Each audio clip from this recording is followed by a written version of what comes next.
جو ایمان لاتے ہیں اور نیک اعمال بجا لاتے ہیں تو ہم نیک اعمال بجا لانے والوں کا اجر ضائع نہیں کرتے۔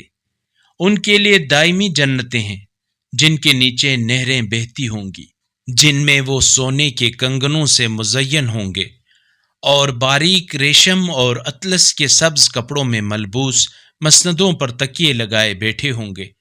بہترین ثواب ہے اور خوبصورت منزل۔ اور اے رسول، ان سے دو آدمیوں کی ایک مثال بیان کریں جن میں سے ایک کو ہم نے انگور کے 2 باغ عطا کیے اور ان کے گرد کھجور کے درختوں کی باڑ لگا دی اور دونوں کے درمیان کھیتی بنائی تھی۔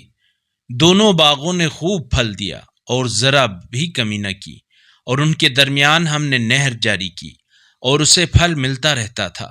پس باتیں کرتے ہوئے اس نے اپنے ساتھی سے کہا، میں تم سے زیادہ مالدار ہوں اور افرادی قوت میں بھی زیادہ معزز ہوں۔ اگر اس قرآنی کلپ نے آپ کے دل کو چھو لیا ہے تو براہ کرم چینل کو سبسکرائب کر لیجئے اور بیل آئیکن کو دبا دیجئے۔ اللہ نور السماوات والارض، اللہ آسمانوں اور زمین کا نور ہے۔